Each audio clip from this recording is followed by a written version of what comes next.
that's it basically. From that on, I remember I bought more of 3 or 4 books, but I don't remember reading them and doing that process, because I think the second book I could buy in English, it was The Order of the Phoenix, and it is the biggest of the 7, I guess. Yeah, And debatably the best. yeah, Debatably. yeah, right. I mean, right. Well, okay, I let's not talk my personal about. favorite, but that's for another day. Mine too, actually. Yeah, it's the best book. We can be honest. The fifth Harry Potter book, Order of the Phoenix, probably the best book. That's why the 5th movie pisses me off so much. But anyway, conversation for another day. Exactly. Okay, Ismael, just because I know we are short on time, can I ask you a few questions that I think might be, that I hope will be useful for our listeners?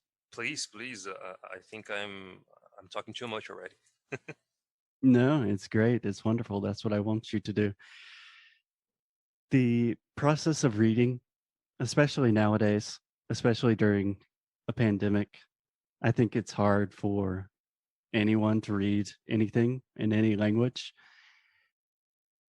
What recommendations would you give to people just to begin this process of reading in English?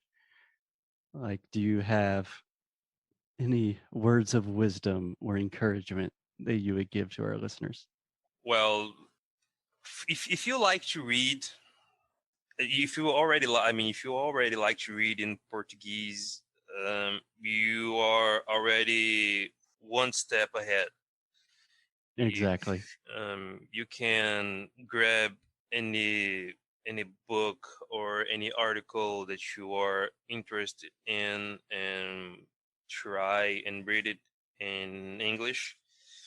Yeah. And And I think, like in your case, a lot of times students ask me for recommendations about what to read, but do exactly what you did and read something that you've already read in yes, Portuguese. yes, exactly.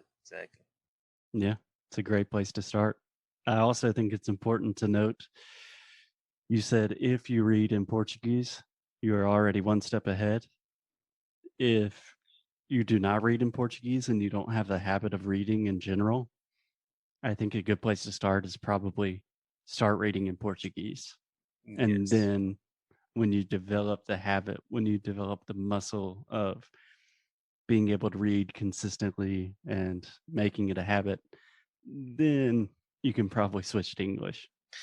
I remember I wasn't a fine reader when I started. I remember the first book I read that didn't had pictures on them, because I think that's the thing with kids. I want a book with pictures and less words and more drawings and things like that. Hmm. The first book I've read with uh,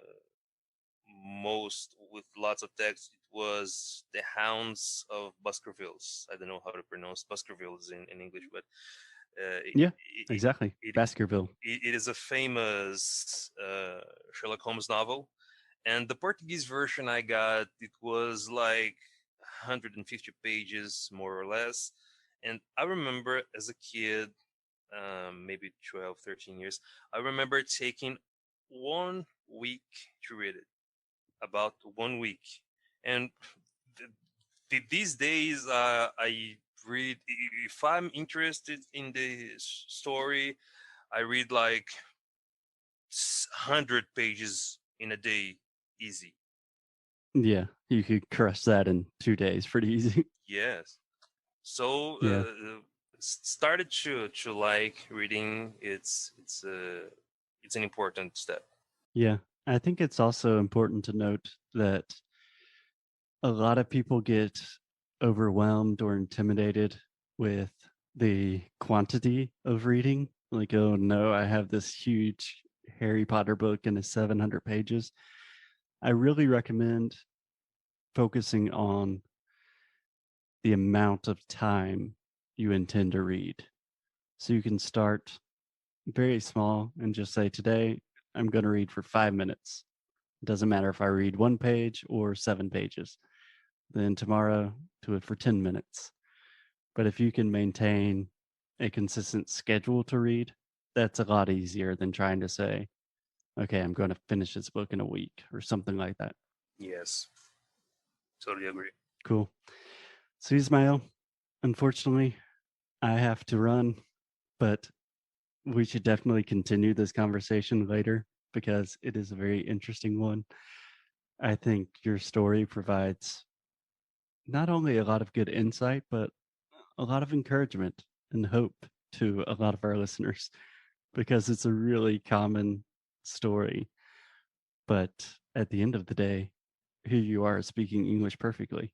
So it's a very achievable dream for a lot of people.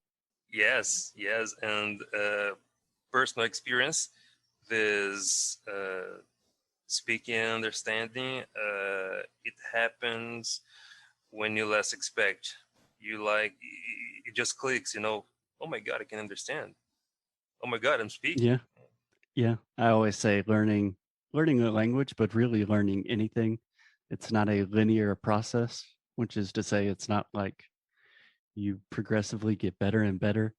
It's like some days you're really bad and then all of a sudden you're speaking English.